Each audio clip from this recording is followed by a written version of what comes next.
Hey guys, Hey! welcome to the Keys to the Kingdom tour. Just be forewarned, spoilers are ahead.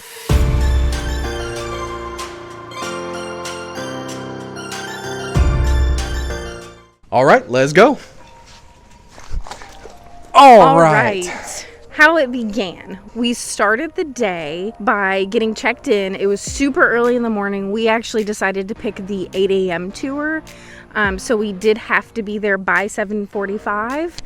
But we thought this was perfect because the park didn't even open until 9 o'clock. So that actually allowed us to not have to steal 5 hours from our park day. Not that it was really stealing, because No, not so much. it was amazing. It was awesome. But it did give us a little bit more flexibility and time during the day. For sure. But the first thing is checking in at the town square. And the check-in process is super simple. That's where you go and you get a free bottle of water, you schedule your lunch. Yes, and you got about 5 different choices, and it was great. So after you're checked in and you schedule your lunch, that's when you start the tour, and you start right at Roy Disney and Minnie Mouse's statue, right there at the corner of the confectionery. While you're there, you look up to Roy Disney's first window on Main Street, directly above the confectionery, and you get a story about Roy. Roy Disney actually did not even want a window on Main Street. No, but he didn't. The Disney company did actually get permission from the Disney family to put a window up. They just felt like he deserved it because he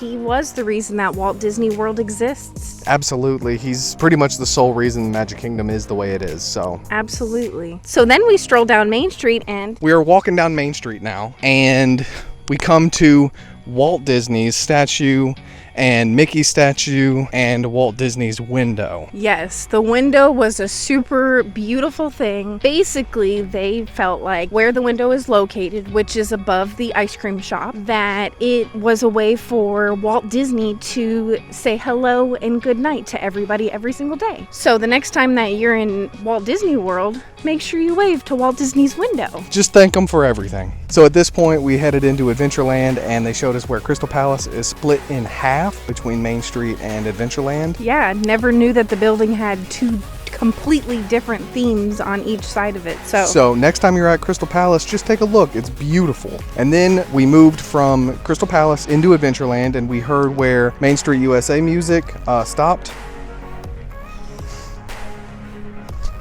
And Adventureland started, and that's when we got to ride the Jungle Cruise and get to see a lot of backstage stuff and hear some really interesting stories about the Jungle Cruise. It's at this point that they take us backstage for the very first time. And that was the coolest thing ever. So they take us to Adventureland right next to Tiana's Bayou, and we walk backstage right where the parade exits and enters from. Such a cool experience. Yes, we got to see parade floats. And sight lines, and where the trash goes. Yep, that was actually really cool because it's a trash chute basically for the whole park.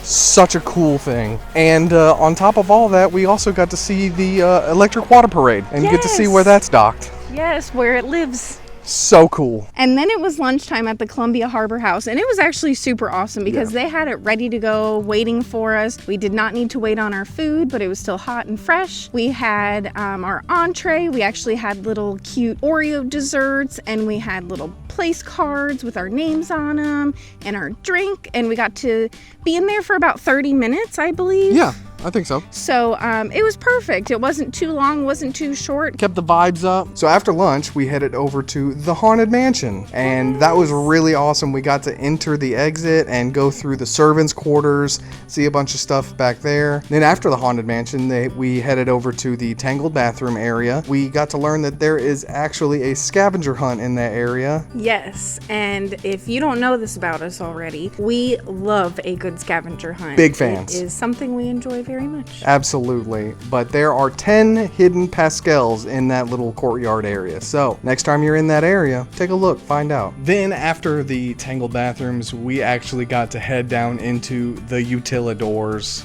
Yes, and that was just obviously the whole reason for Unreal. initially wanting to do the Keys to the Kingdom tour. 100%. Everything about the Keys to the Kingdom tour thus far has been worth it. However, this is the crown jewel. We got to enter the Utilidors through Mickey's PhilharMagic. We're not going to touch on everything that we got to see in the Utilidors. We will touch on a few things though. Got to see the audio engineering area for all of Magic Kingdom. That was excellent. We also got to see where the costume designers and creators work, and that was super cool. They even gave us a little bit of a souvenir while we're there. Ooh. And we got to see the cast member check-in, check-out area. That was super cool. We got to walk directly under the Magic Kingdom castle. Yes. And if you didn't know this already, Magic Kingdom is actually built on the second story. So the Utilidors on the first story, because obviously in Florida they don't have basements, so it's pretty cool. Now, with the Utilidors ended, we got to exit right where Tinkerbell lands after taking her flight out of Cinderella's castle for Yes. Happily Ever After. So that was pretty neat to see. That was awesome. And then they finished the entire tour right back where we began, and they give everybody a commemorative Keys to the Kingdom pin. Kyle's whole reason for going on this Yeah, tour. I'm a bit of a pin collector, so it was a huge thing for me. We hope you enjoyed our wrap-up of Keys to the Kingdom tour at Magic Kingdom. Yes, we had such a wonderful time, and quite honestly, we would probably do it again tomorrow. Absolutely, absolutely. If you have done the Keys to the Kingdom tour, let us know your favorite part. And if you haven't, let us know if you would. Yes, let us know. We would love to hear from you guys. If you like this kind of content, please, hit that like button, hit the subscribe button, throw us a comment. It really helps out the channel. But with all that being said, Don't forget to keep the Wanderlust alive. and we'll see you somewhere. Bye.